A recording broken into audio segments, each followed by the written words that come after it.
Okay, starting again. We have a stellar panel. Denise Natali, who is the Assistant Secretary of State for the Bureau of Conflict and Stabilization at the U.S. Department of State. Next to her is Qusay Suhail, who's the Minister of Higher Education for the government of Iraq. Next to him is Yara, who is the Special Representative for the World Bank in Iraq. Next to her is Ramon Blecua, who is the EU representative in Iraq. And finally, Toby Fyfe, who is the president for the Institute of Governance, which is based in Canada. Our panelists are going to speak for 3 to 5 minutes with some opening remarks, and then we're going to have a conversation, and anybody who has a question can submit it on the Suli Forum site. Thank you. Denise. I think keep speaking. Can you hear me? No. Yes now? Great. Thank you, Peter. I'd like to thank AUIS, everyone here, for this gracious invitation. It's really great to be back in Iraq, to be back in Sulaimani, this beautiful city, and particularly at AUIS. I remember coming here years back, and to see the progress not only in this building, but in the student body, the faculty, and the staff that gives this university and its people such a tremendous reputation and is such a success story. So congratulations, and it's great to be back here. I'd like to make some points about the way we approach stabilization, but just to look at some of the aftermath. Daesh has committed great crimes against humanity, and there has been much progress made by Iraqi security forces, by Kurdish Peshmerga, by the Hashdashtali in liberating territories controlled by Daesh and addressing some of these atrocities. The U.S. continues to provide support and will support the Iraqi government, security forces, the Kurdish Peshmerga, in continuing to contain Daesh, to consolidate territories, and also, most importantly, to assure the return of internally displaced persons back to their original homes. To this point, the United States has thus far provided $2.5 billion in humanitarian assistance through 2014. We're a major contributor to the United Nations Development Fund, over $265 million. We're the largest donor in focusing on conventional weapons destruction. Since 2015, we've helped destroy or clear over 76,000 square meters, of weapons in Iraq. And there's also the effort and the initiative to address the persecuted minorities in the Nainawa Plains. We are here at the invitation of the Iraqi government. We hope to continue this collaboration and to enhance our strategic partnership with the Iraqi government. I do like to make some points. While we know that stabilization should continue, it's how it will continue that has slightly changed. And my bureau, which is responsible for informing the strategy and the policy on stabilization, has, I would say, new framework and a new guidelines. You can see this in what's called the Stabilization Assistance Review, but nonetheless, to more focus and target United States stabilization assistance in 4 ways. When we move forward in determining who and the how of stabilization assistance, we are now looking at, do we have local partners on the ground that we can hold accountable? Is there burden sharing? Is there the presence of security? And fourth, are these programs tied to clear political outcomes? What this means is, unlike the past, and much of our new approach is drawn from lessons learned from the past, from Afghanistan, failures from Afghanistan, and failures in the early Iraq days. This is not going to be about large reconstruction projects, but starting locally, working hand in hand with local partners on the ground, as well as the Iraqi government, of course, so that we can enable and create conditions. What it means is stabilization is not open-ended. Stabilization is not nation building. Stabilization is about creating conditions in which locally legitimate partners can assume responsibility and prevent the return of violence. So that is some of the new approaches. It's important to note that this approach was coordinated very clearly with the United States Agency for International Development, USAID, and the Department of Defense. The three of us have clearly divided the labor, where state is the lead, USAID is the lead implementer, and DoD plays an important supporting role. This approach to stabilization, again, assures greater targeting, but also it means that we're likely to have pockets of stability in a country, but not an entirely stabilized country at once. And we're applying this now as we move forward. I just would like to make one final note. Where I see our efforts, and we're moving forward, there still are very important challenges. The challenges are not only the fact that there are ISIS or Daesh sleeper cells. The biggest impediment right now to returning the 1.8 million IDPs is the presence of undisciplined, armed actors that are not under the control of the state. We've heard about this earlier in the morning, but they're the undisciplined non-state actors. And this issue, if not addressed, will impede future stabilization efforts. So again, I look forward, my Bureau looks forward to continuing our strategic partnership with the Iraqi government under the guidelines of the Strategic Framework Agreement. We hope that we can also move forward in addressing stabilization in a much more targeted and disciplined manner. Thank you. Thank you. Minister Suhail, who's going to speak in Arabic. So, thank you, Bergen. I prefer to speak in my mother language. بسم الله الرحمن الرحيم. شكرا جزيلا على الدعوة الكريمة وشكر موصول للسيد رئيس الجمهورية على هذه الدعوة. الحقيقة قبل الحديث عن طبيعة الإجراءات الحكومية لتقوية عامل الاستقرار السياسي أو عامل الاستقرار بالبلد عموما، يجب تشخيص التحديات بشكل واضح. أنا أعتقد 4 تحديات أساسية واجهت وستواجه كل الحكومات. التحدي الأول هو عملية التوازن ما بين العامل الأمني والعامل الاقتصادي، بشكل أدق التنمية الأمنية والتنمية الاقتصادية، وهذه هي شغل شاغل كانت لكل الحكومات، وهنالك تباين بمقدار هذا الاهتمام بين هذين العاملين بالاعتماد على معايير عديدة. أولها هو التحدي الدولي المفروض من قبل الإرهاب داعش المتأتي من جنسيات مختلفة. هذا بالحقيقة تحدي أساسي بالنسبة لكل الحكومات. التحدي الثاني المهم هو النقلة بالتفكير المجتمعي. المجتمع العراقي بعدة أجيال ربما عاصرت العديد من المشاكل. أنا مثلا من جيل عاصر 3 حروب طاحنة، حروب تكاد تقترب من الحروب العبثية، وقسم من هذه الحروب أدت إلى تخريب ليس فقط في البنى التحتية وإنما حتى بالاتجاهات النفسية لدى العديد من أبناء المجتمع العراقي، وتركت تداعياتها بشكل واضح. التحدي الثالث، احنا أمام منطقة تكاد تكون الأكثر تعقيدا في العالم بفعل الصراعات الناتجة عن الأبعاد الاقتصادية، الأبعاد السياسية، وحتى الأبعاد الأيديولوجية. دخل عامل آخر مضاف أريد إلى أن يكون عامل آخر اللي هو النزاع الطائفي. هذا أيضا يبقى يشكل عامل تحدي وعامل قلق بشكل مستمر، سواء لهذه الحكومة للحكومات السابقة، ويبقى أيضا عامل مهم أن يؤخذ بنظر الاعتبار في المستقبل. القضية الأخرى والمهمة أيضا أن هنالك نوع من عدم التناغم بين الفهم الدولي والفهم الإقليمي والفهم المحلي لما موجود بالبلد. على سبيل المثال، طريقة تعاطينا مع الملفات الإقليمية بها تفاوت بين الدول المحيطة بالعراق، كلها تتباين بمصالحها، لكن ربما بعضها يتفق على أن يكون العراق بهذا الشكل أو بهذا الضعف حتى تستطيع تحقيق ما تريد. احنا بالحقيقة نعتقد أن هذا الديلي، هذا التلكؤ أو هذا التخلف في الفهم عما موجود عند القوى المحلية والقوى الإقليمية والقوى الدولية هو أحد عوامل الأزمة المستمرة عندنا بالنسبة للحكومة.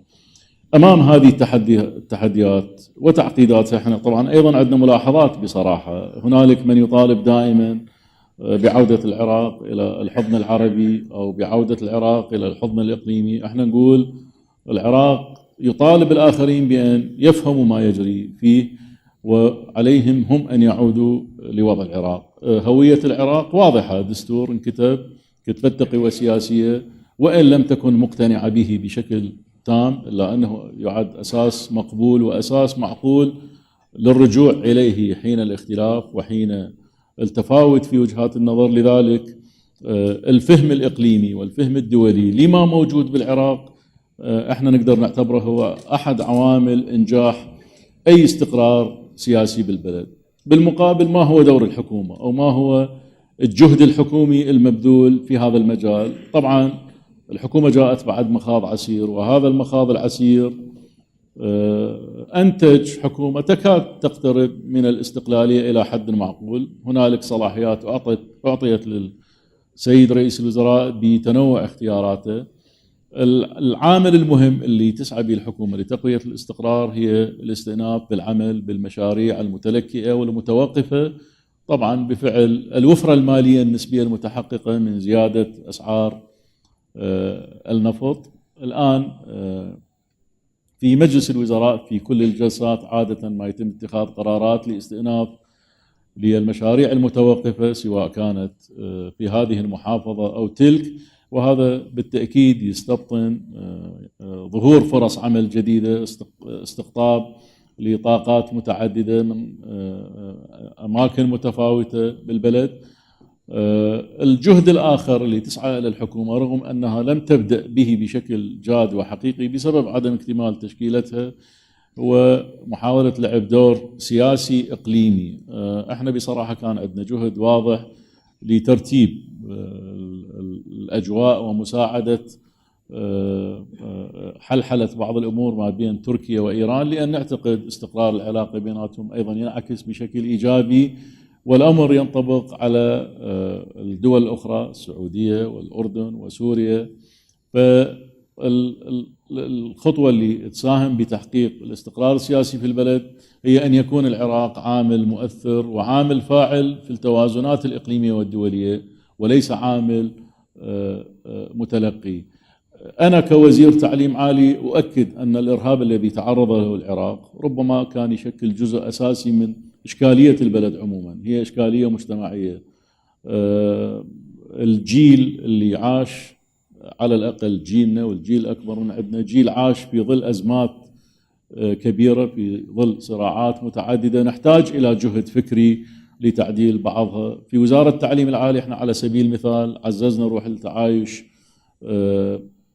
إذا كان بعض الآخرين يؤمن بأن العزل هو أسلوب لحل الإشكاليات الأمنية، احنا نعتقد العكس، نعتقد أن التعايش هو أسلوب لدعم الأمن وتحصينه. على سبيل المثال إذا أريد أنطي، في جامعة الموصل احنا وهي معروف عنها أنها جامعة سنية، عندنا بحدود 3000 إلى 3500 طالب شيعي.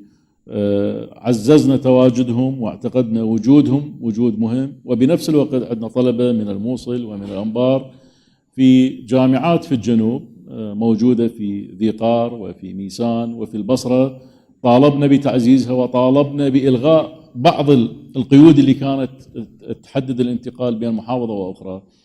النظام التعليمي تشكلت لجان عندنا، وهذه لأول مرة تصير. احنا نستحدث الآن دراسات دبلوم عالي، وفي طريقنا لإعداد دراسة تتعلق باستحداث دراسات الماجستير والدكتوراه في السلم المجتمعي.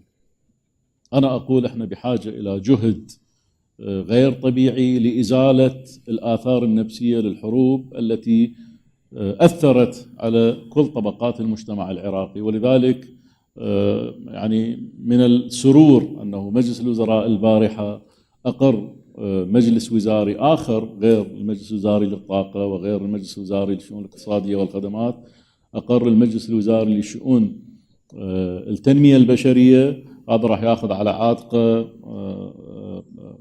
الأخذ بعين الاعتبار كل العوامل اللي تحدثت بها. احنا بحاجة إلى تسويق جهد معرفي حقيقي يعالج الآثار النفسية المترتبة عن الأزمات اللي مر بها العراق. وأؤكد أن البرنامج الحكومي يستبطن الكثير من النقاط الإيجابية فيما يتعلق بالانفتاح على المحيط الإقليمي والمحيط الدولي. طبعا الأجواء لا ترتضي أن نكون بمحور ضد محور آخر، الميل إلى التوازن، والزيارات في الأيام القادمة ربما ستكثر على العراق، هي كلها ضمن هذا الإطار. شكرا. Yara. Thank you. I'm actually so happy to be here today. Last time I was in the university was for the, can you hear me okay? Yeah, there is an echo. Yeah. Last time I was here, I was in the Women Entrepreneurship Week, and it was a fascinating experience meeting all those women entrepreneurs in the university, some of whom have established their own businesses. And that's extremely inspiring for me and for Iraq and for the agenda of moving from stabilization to recovery to reconstruction, because we see the private sector with entrepreneurship at the heart of this move. And I would like to thank all the people who contributed to this event here. So we've started working with the government on this reconstruction agenda, building on all the efforts that are being done with the international community effort and the UN, moving gradually from stabilization to recovery and to reconstruction. And this process has, we've started this with the liberation of Mosul, but at the same time in the lead to the Kuwait conference. As you know, the main theme was a new Iraq, and Iraq is open for business in Kuwait. And as we were moving between from the old government to the new government, we've been thinking very strategically also within the context of the Vision 2030 of Iraq and also the new government program, how to make this shift. And it's not like you will be moving from one stage to another, how to do these in parallel, because of course we know the needs for certain groups of people for stabilization are not the same for the rest of the population. So we cannot just wait until we finish with the stabilization so we can move to recovery and reconstruction. Therefore, we've been working with the government on a comprehensive program to make this shift. And there are lots of successes actually at different fronts. But mainly, this would require, of course, sustained effort from the government, the new government, and from the international community. And the main pillars for this kind of vision and strategy, which started being implemented, of course, and we started some parts of it with the previous government, the first one is jobs for all. So how can you move from stabilization to recovery and reconstruction? You need to find jobs for people, and you have to improve the role of the private sector, given as we know, the saturation of the public sector. And to do that, you have to do a whole wealth of changes in the legal, regulatory, and institutional framework to allow for the private sector to play its role in the economy. And we've done lots of analysis, also with the help of lots of our partners here, on what are these sectors that we need to create jobs in. And for the short term, we think that we can focus on construction, agriculture, SMEs. So those are areas we can move on and then move to the next stage. Then the other pillar is the one related to human capital. And I was discussing with His Excellency the Minister what Iraq has been doing and how we're moving to the next stage. Development of a human capital of the youth with focus on education, health, and social protection. And I can elaborate later on in the discussion, but I'm going to go through the 5 pillars very quickly. The third pillar is the focus on the whole service delivery agenda. And I'm not sure if Luay is here, I'm going to mention electricity again. So electricity and water and what we're going to do in this. And we have we've been, as a World Bank, contributing heavily to this agenda. And I'm going to refer to that in a minute. The fourth point is pillar is related to transparency and accountability and the work that needs to be done with the government on all the issues related to the public finance management mainly, and the banking sectors, of course, transparency, accountability in the banking sectors and in the SOE sector, in the whole state-owned enterprises domain. And the final pillar is the one related to managing the wealth of Iraq from gas, oil, but also agriculture. So we've been working on all those 5 pillars at the same time, and also trying to balance out what comes first, what comes next, and given the resources available in the budget, in the national budget, but also the money available from donors. As you know, the new government directions is to reduce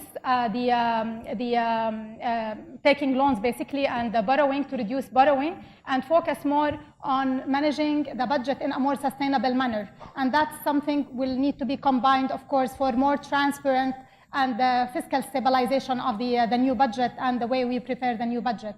But at the same time, there has been lots of commitments on the part of the government, but the issue is how to put that in a more consistent plan that is manageable and that's realistic and can be followed on.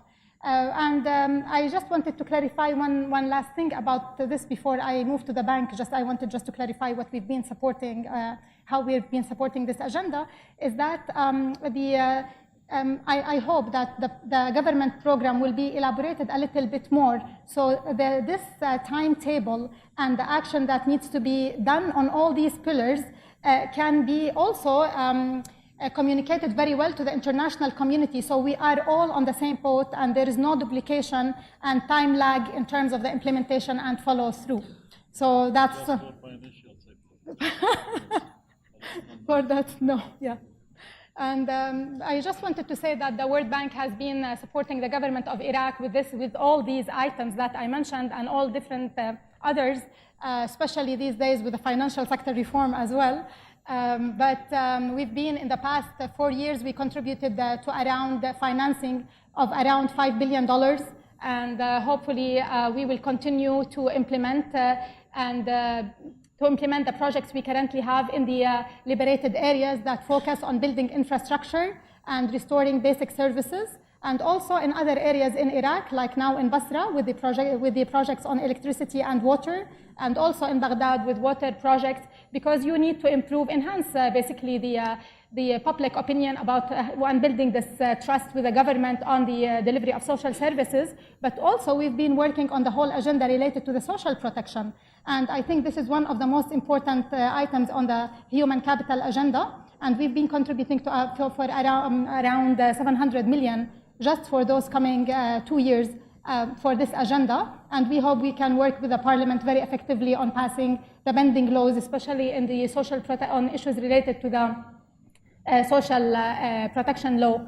And at the same time, we've been working very actively with the central bank on the whole financial sector reforms that we see as key pillar for economic development and diversification, and laying the groundwork for private sector. And the last point, working on the public finance management with the EU and so many other partners, which without we cannot really improve institutions and strengthen their ability to do their work in a more transparent and accountable way. And with this, I will maybe conclude, but then I will maybe elaborate a little bit more later. Thank you. Ambassador? Thank you. Well, I will not repeat what has been already eloquently explained by my colleagues in the panel on the stabilization, the challenges, and what has been done. Let me start from, I think, my initial point of departure. Iraq is certainly a paradox.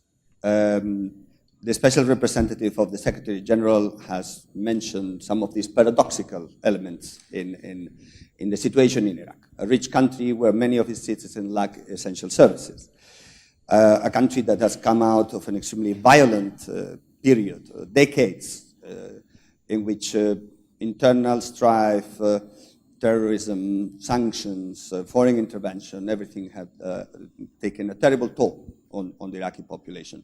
But where also one of the most remarkably successful humanitarian operations has taken place, where millions of IDPs have returned to their cities of origin with a remarkably low level of violence, despite the hatred that Daesh tried to sow in the communities.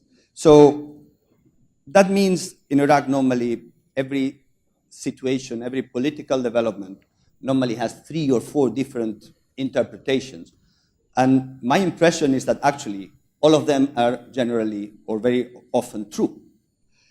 That makes it extremely difficult to simplify or to reduce into categories or sometimes even understandable political equations.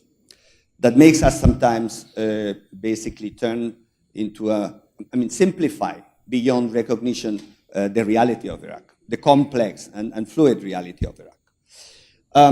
I think also that we have to recognize that we are living into the beginning of a new political cycle. We have, and it has been mentioned before, that Iraq has gone through nearly 9 months of paralysis due to the inability of the political factions to really agree. Well, we can think that's not only, or maybe not simply a paralysis, but a long pregnancy for a new political cycle to begin. Because the transformation from the muhassasa to a new kind of power-sharing arrangement, I think is very clear. And I think Syed Amar, in his interesting presentation, has underlined this element of a new political cycle. So we all need to adapt. I think we cannot be operating now in Iraq with the same principles of the fight against Daesh, the sectarian conflict, the ethnic divides. I think we are in a new period that demands also from us, from the international partners, new solutions, being much more result-oriented and much more flexible in incorporating these new elements that Iraq now has to offer. So there are certainly reasons to be worried, but I think there are more reasons to be hopeful, because Iraq also presents a model for the region. And I think you may find this a little surprising with all the problems we have been discussing, but I think few countries can actually claim to be able to actually absorb the political, the extremely violent and sometimes destructive political dynamics that have wreaked havoc in the region.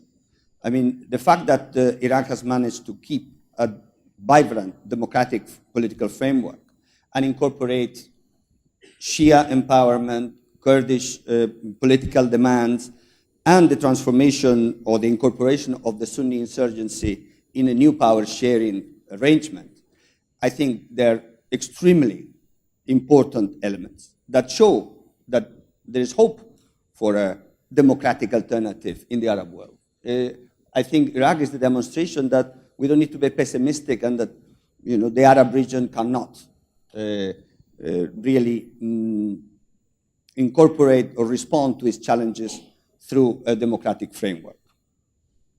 So also part of this, Iraq being a model for the region, comes from the connection between internal governance and international or regional stability. Because the fact that every political actor or main political actor in Iraq has a connection with regional players actually plays both ways, makes Iraq not just a battlefield for regional hegemony, but also a breach maker.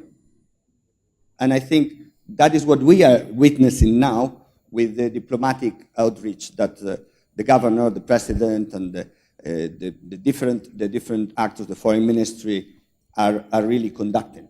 So I believe that this is creating a new dynamic that offers us the possibility of moving from this bipolar confrontation in which everything is being basically simplified into a pro-Iran, anti-Iran camp, bound to clash in every possible way, into a much more multipolar Arab framework. Not only Arab, in which Iran, Turkey, and the Arab region basically can coincide. So if Iraq is where all the fault lines of the region actually meet, Iraq is also where solutions have been found. So I think it's very important that we incorporate. And that is why we are invested in Iraq governance. And that's why we have a stake in the success of this Iraqi model. Okay. This is like in the TV shows. So what we are doing into that, the European Union has a partnership, a long-term partnership with Iraq. Last year, we finally ratified the partnership and cooperation agreement that we are now implementing or starting to implement, and we are participating through different projects actively in supporting government priorities. We have projects on consensus building at the local level, community level, all the way up, security sector reform, public finance management, as Yara mentioned, energy sector reform, local governance and delivery of services, job creation schemes, gender equality, with a fantastic initiative in precisely in this very university with the Gender Studies Center. And we are ready to really incorporate other issues according to the priorities that the government will decide, either be in election reform or constitutional implementation. Obviously, this new social contract demands that trust in the institutions is restored, that the constitution is implemented, and that social cohesion and job and economic opportunities are offered to the Iraqi youth. And I let it there because I think that's it. The discussion will be more. Toby. Thank you very much. I'm with a not-for-profit organization called the Institute on Governance based in Ottawa, Canada, and we are part of the commitment of the Government of Canada and specifically Global Affairs Canada to work with Iraq. We've been doing it for a number of years to see what we can do in a small way to promote stability.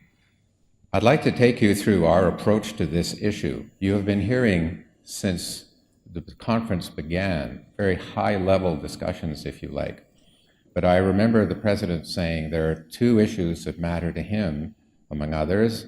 One was good government, and the other dimension was within the context of a federal state. And that is the space where we are working with Iraqis as we move forward. So I would argue that the stability dimension is going to be strengthened by citizen trust. And citizen trust, if you like, is an outcome of good governance and therefore good government. So in other words, the public sector needs to be able to demonstrate in order to ensure stability to citizens that it's able to deliver, that it is, if you like, able to achieve results. So there are a number of principles that we're using as we work through at a working level some of the issues about transferring authorities and power from the central government to provinces. So one context is a phrase called legitimacy and voice. So good governance and in government is about citizens accepting the legitimacy and voice of government, which really means that they will be willing to accept decisions that government makes, even if they don't like those decisions. So the second principle relates to what's called direction and purpose. So it's really saying that if government is going to say it's going to do something, then in a sense it better do it. So if a government says it is going to start driving towards federalism, which would mean moving services down towards the governorates, for example, then presumably there should be action by the government in order to get there. There needs to be effective performance, which does speak to results, and another theme that has come up many times this morning related to service delivery. Sir Michael Barber, who is famous for a results and delivery program that he implemented with Tony Blair when he was the Prime Minister of the UK, would argue that the only thing citizens really care about are services. And if you don't have those services, then trust in the organization is at risk. Transparency and accountability. Government needs to be open. Government needs to be transparent about what it is doing. And finally, the notion of ethical behavior. And in a world of change and everywhere, not just in Iraq, but globally, we're starting to see citizens increasingly make demands and expectations on the political class. But I would say there's one other element to the work that matters in terms of ensuring stability and good services to citizens, And it's a principle that's called subsidiarity, where it says that essentially decision-making should be at the level of government that most directly impacts citizens. So why would you have a sport arena being decided in Baghdad for a community in Maysan, for example? And that, of course, is the strength of federalism and the principles around which it works. So we have been working in a fairly practical way, I hope, to encourage this. In 2 provinces, we are working to ensure, or work with, rather, Iraqis at the national and at the governorate and state level to ensure the effective transformation and transition of services in areas like sport and education to those governorates. And those are huge issues around culture. Got to be used to this kind of give and take and back and forth. Around capacity, it's one thing to give accountabilities, but if you don't give the fiscal authorities to go with them, then you're not going to have progress. And so we've been working by setting up groups of both parties and having them work through themselves how they are going to affect this type of transition.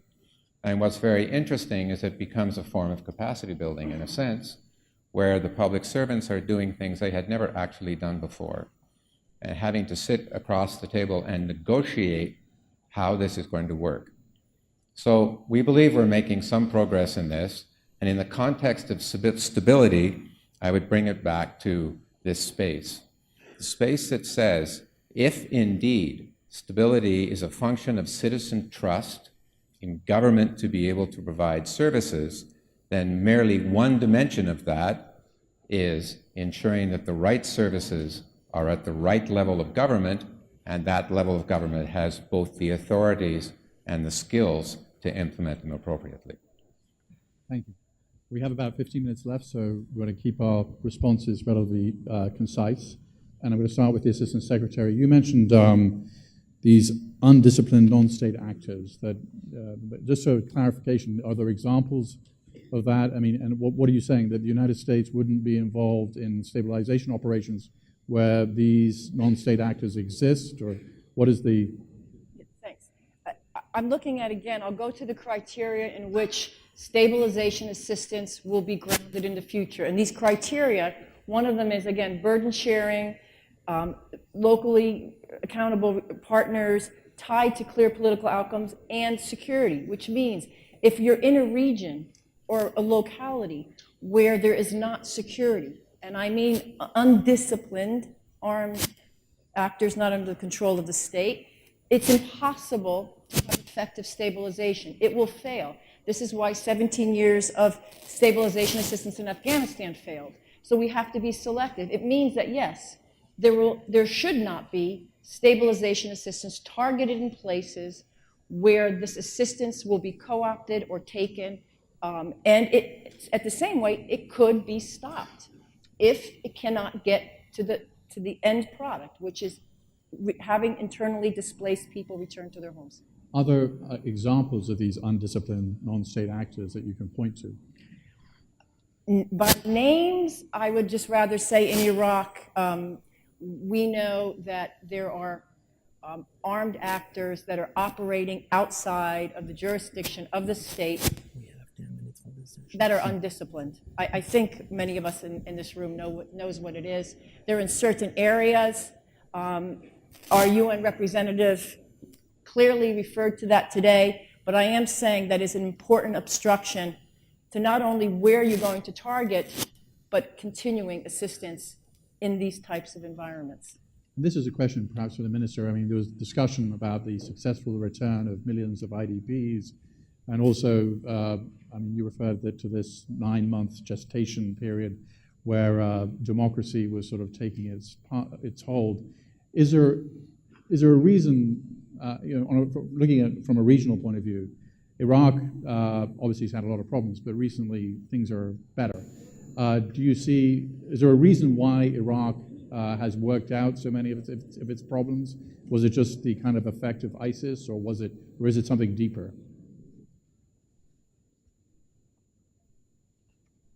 لا، هو بالحقيقة هنالك أسباب كثيرة. أنا كما قلت يمكن زميلتي فهمت سؤالي أن المجتمع الدولي دائما عندنا تلكؤ بطريقة تعاطي مع فهمنا احنا لما يجري سياسيا، ولذلك حتى بتوصيف المجاميع الغير منضبطة أو الإجرامية أيضا احنا عندنا اختلاف فيها. الجهود نعتقد أنها لا زالت غير كافية لتحسين هذا الاستقرار. أنا أتذكر جيدا ويمكن الجميع يتذكر معي اجتماع بيكر طارق عزيز بال91 حينما قال إن لم تستجيبوا لنا سنرجع العراق إلى القرون الوسطى. وطارق عزيز يبدو لم يفهم هذه بشكل واضح.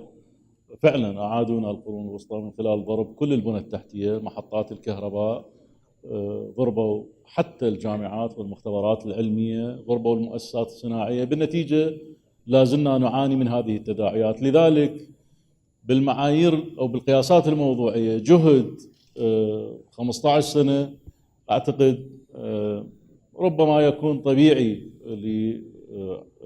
لضرب عراق بشدة تعود إلى القرون الوسطى، فإحنا يجوز نحتاج بعد فترة أطول حتى نتعافى، لأن لا زالت البنى التحتية عندنا تعاني من هذه الإشكاليات. وأنا في الجامعة كنت إحنا منعنا حتى من استيراد بعض المواد الكيميائية اللي بها طبيعة مزدوجة، فبالتالي لم يكن التأثير تأثير أمني عسكري وسياسي، بل امتد إلى كل الآثار القطاعية المجتمعية الأخرى. أنا أشدد على أن المجتمع الدولي حينما ضرب النظام الدكتاتوري أو ضرب النظام السياسي في ذلك الوقت كان عليه التزامات أخرى بإعادة تأهيل الوضع السياسي والوضع البنيوي للعراق. ولذلك أنا أقول هذا الجهد لا زال جهد غير متناغم أو غير متناسق مع شدة الضرر اللي تسبب لنا. الأدهى من ذلك أن هنالك رغبات دولية بأن يكون العراق هو ساحة تصفية أو صراع للزمر الإجرامية من داعش وغيرها، وهذا أيضا يرتب التزامات دولية على الدول اللي تدعم العراق. قبل كم يوم العراق استلم أكثر من 260 إرهابي من جنسيات مختلفة من داعش. هؤلاء دخلوا بمسؤولية الحكومة العراقية. القوى اللي كانت معتقلتهم هددت بأن لم تستلموهم نحن سنطلقهم، وبالتالي ممكن أن يعبثوا بالأمن مرة أخرى. ولذلك أنا أعيد وأؤكد على أن الجهد الدولي يبقى جهدا قاصرا في دعم الوضع بالعراق. نعم علينا التزامات محلية، لكن الضرر الذي تعرضنا له بفعل التحالفات الدولية أعتقد يمكن يحتاج أكثر من الفترة اللي مرينا فيها. As a representative of the international community, Yara, you mentioned construction and agriculture as sort of promising areas and private investment being big. Can you give us some concrete examples, as it were, of construction? What did you mean? I mean, you didn't. Yeah. So we have actually a whole reconstruction agenda that we started working on in the lead to Kuwait. And there has been some progress on various elements of it. And as an international community, we're focusing on the reconstruction agenda in the liberated areas. And we have actually the various UN agencies, with the help also from the World Bank, we have elaborated on a framework for this reconstruction agenda. And mainly it focuses on building infrastructure, rehabilitation of roads, bridges, clinics, schools. But at the same time, we're working on the reconstruction of the human capital as well in these areas, in terms of also focusing on the quality, the quantity, not quality aspects, but at the same time, housing. So when we are talking about reconstruction, we're mentioning the housing. And actually today, as we speak, there is a meeting to finalize the housing policy, hopefully for the liberated areas, and that's to allow for affordable housing. And hopefully that will set the stage for the engagement of private sector, but also of government agencies, various government agencies, to tap and into the resources that allocated from the government in the investment budget and work on this scheme. And here I just want to mention something very important, is that the volunteering efforts that are happening in these liberated areas, in this reconstruction agenda, is giving us so much hope. Because although we're trying to organize them and ensure that they are not ignoring the identity of the city, etc., but it shows the interest of the international, the local players in rebuilding their own cities. And that's a very important element of the reconstruction agenda, the ownership of the governorates and the local communities in improving the situation for their citizens. When it comes to agriculture, this is part of the same process, is that when you're reconstructing, the reconstruction is not only building, but also you have to provide jobs for the people, and it's not only in the reconstruction agenda itself. It has, it has to come from different sources. That's why we're looking into certain regions that are, for example, the whole Nineveh region. It used to be very famous for agriculture, and now we're working on the diversification agenda in agri, the whole value chain for agri. And for example, the focus on these days is on the dates, how to revive the agriculture in the dates sector. And we're working very closely with the Ministry of Agri and also FAO on these type of activities. So there are lots of efforts happening. The thing is how to ensure that they are all streamlined and they are working all towards the same goal and within the same time frame. So, and that's the problem, is there are so many initiatives that could be labeled as construction, but they don't, which is happening, as you know, that are really, actually, they are not helping. They are obstructing the work towards something coordinated with a vision. But that also requires the help of the local government, and we see in certain areas that this is not there, and we hope that, and actually the government is investing so much now in improving this, reducing the tension, centered governance, so we can focus on that agenda. Ambassador, you had a kind of optimistic view of Iraq.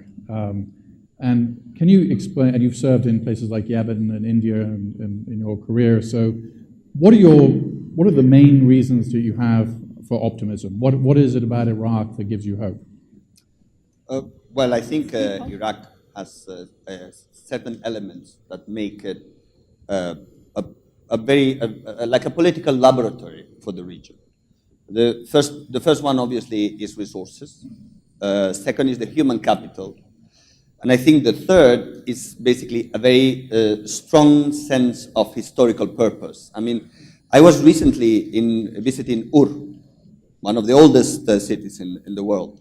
And one of the things that impressed me is from the story that the archaeologist was telling me, is that the first banking document ever written has been done in Ur 5,000 years ago.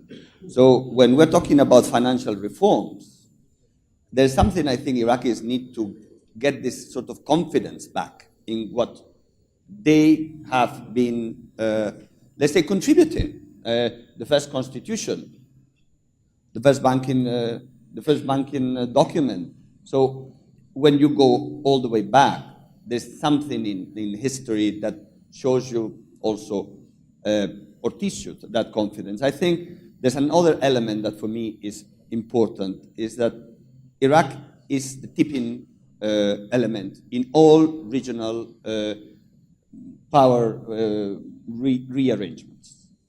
And I think one of the reasons why this bipolar or confrontational approach to regional politics can only actually happen if Iraq actually takes sides.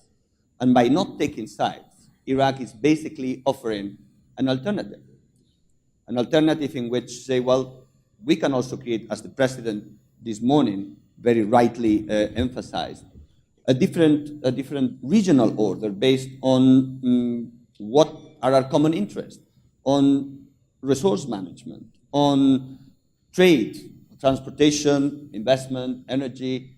That is what I think gives Iraq this sort of extremely important role as a hub and as a game changer.